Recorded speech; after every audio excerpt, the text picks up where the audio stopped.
Well, we are headed straight into spooky season, and what a better way to do so than with this album with so many different spooky aspects of it. So let's dive in. Oh, Natalia,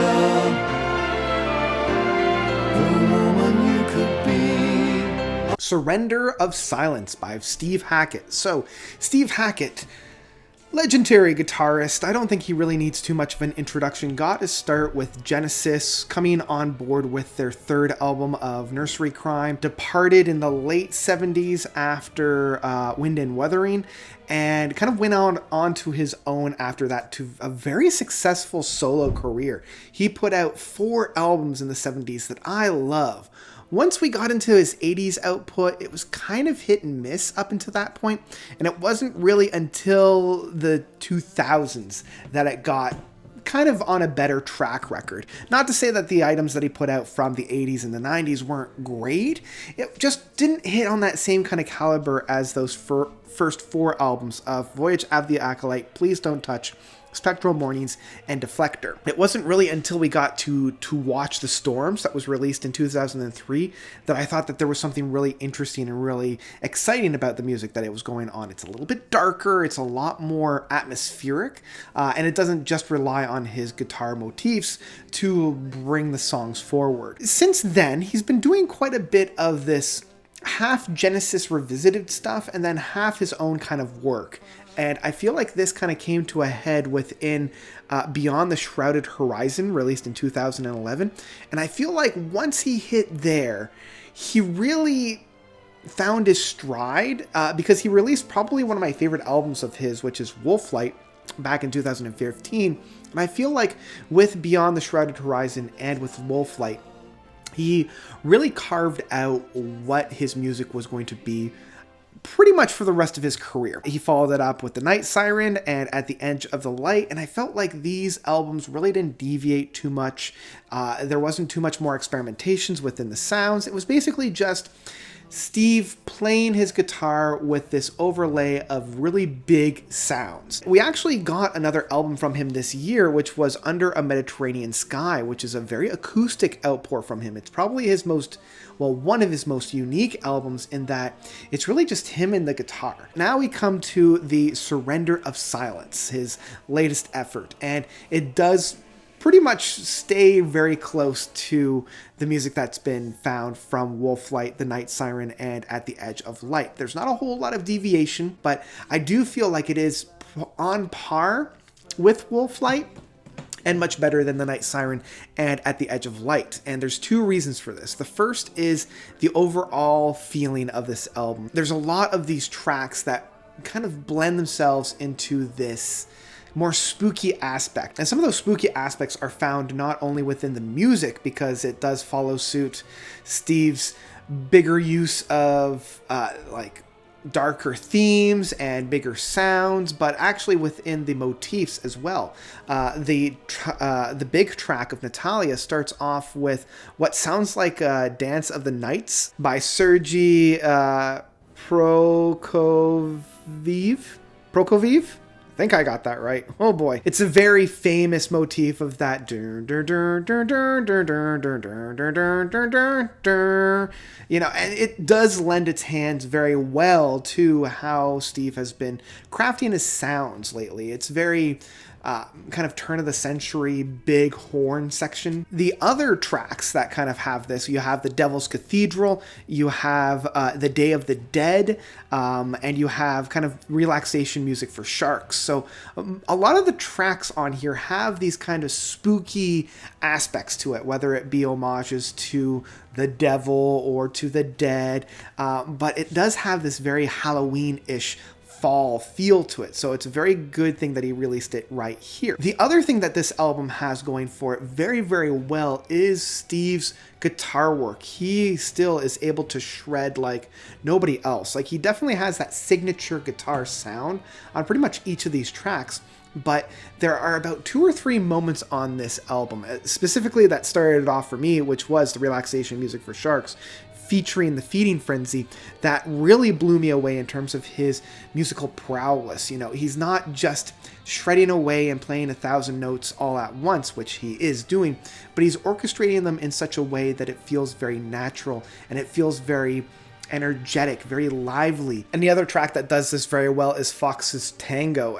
Like, the amount of technical prowess this guy has, it really shows that he is a huge master of his craft. But with all of this very technical aspects of it, sometimes it does get lost a little bit in the shuffle. The 5th track of The Devil's Cathedral has this opening organ sound that, like, I love a deep organ sound. I love that very gothic, very dark sounds and overtones that these instruments have, but at times, especially at the introduction of it, it does feel like there's a cat that's walking along the organ rather than somebody actually playing it. It just feels like they're just slamming down their paws on this note sequence, and it doesn't really do anything. And I don't mind chaos for chaos sake, but I do feel like there needs to be a resolution that happens to it rather than just being an introduction. So that kind of wavered a little bit. The rest of the track does a really good job of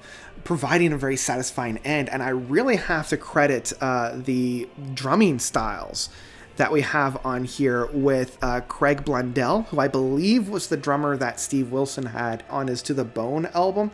So the man has the chops, and I'm loving all the different drumming styles that he has on here. I also know that Nick DeVirgilo is on here on the drums as well as Phil Eghart.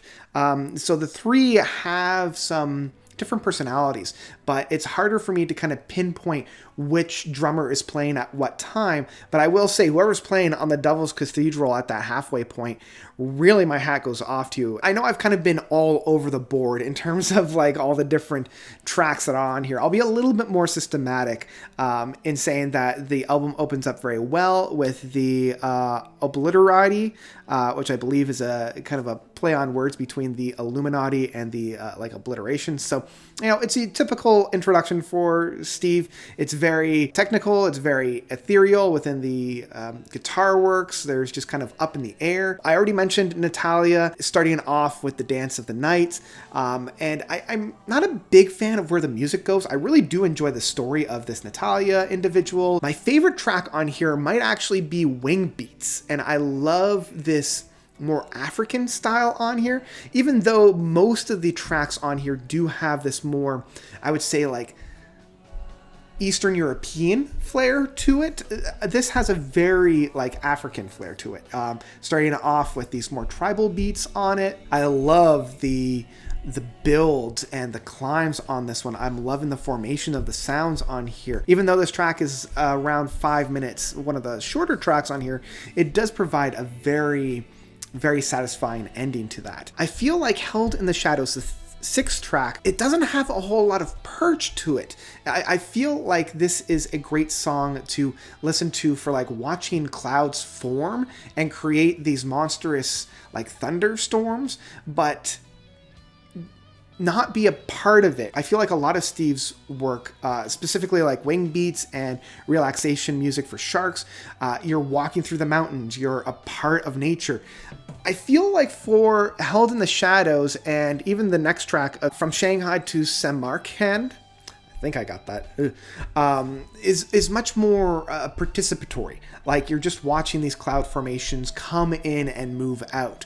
I do like some of the smaller moments on From Shanghai to Samarkand.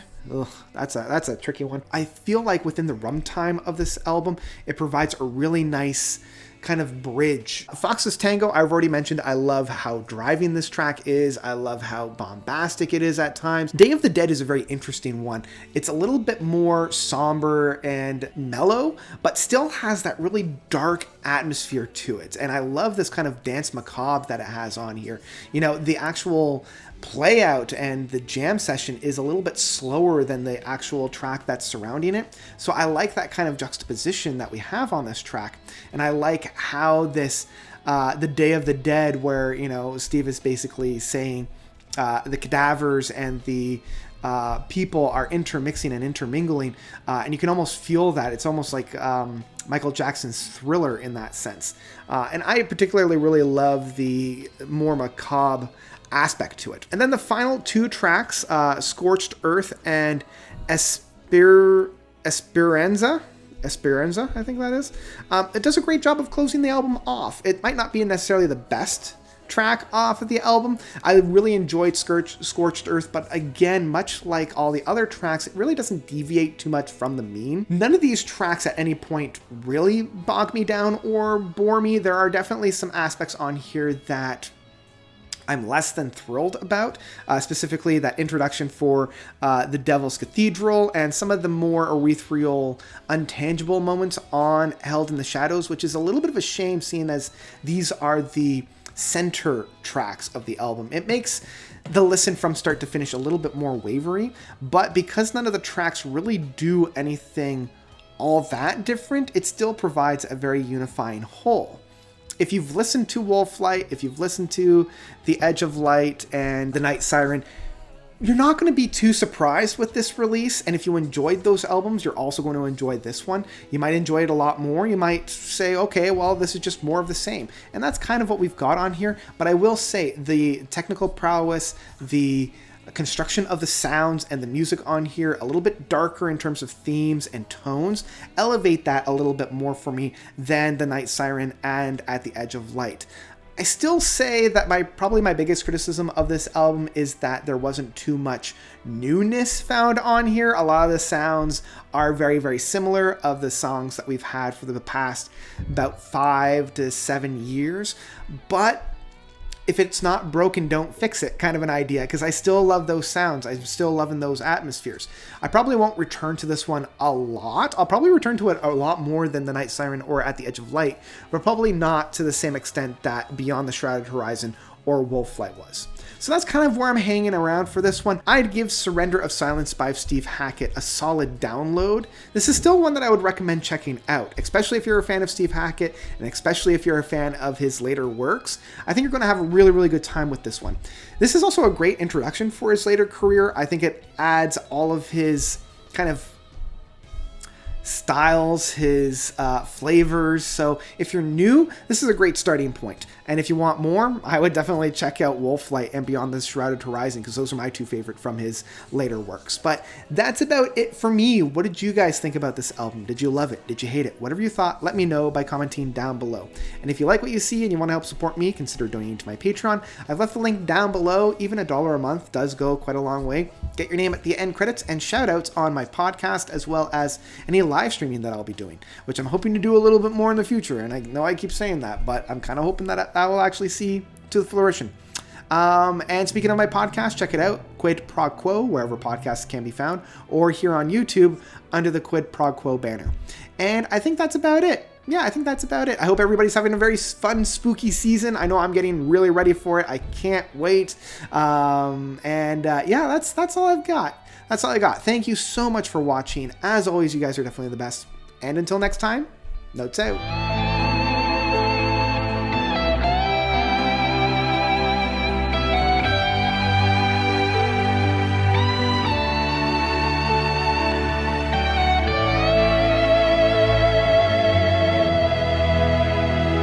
Tomorrow's dream. Man, what are they doing? Walking on sledgehammers up there?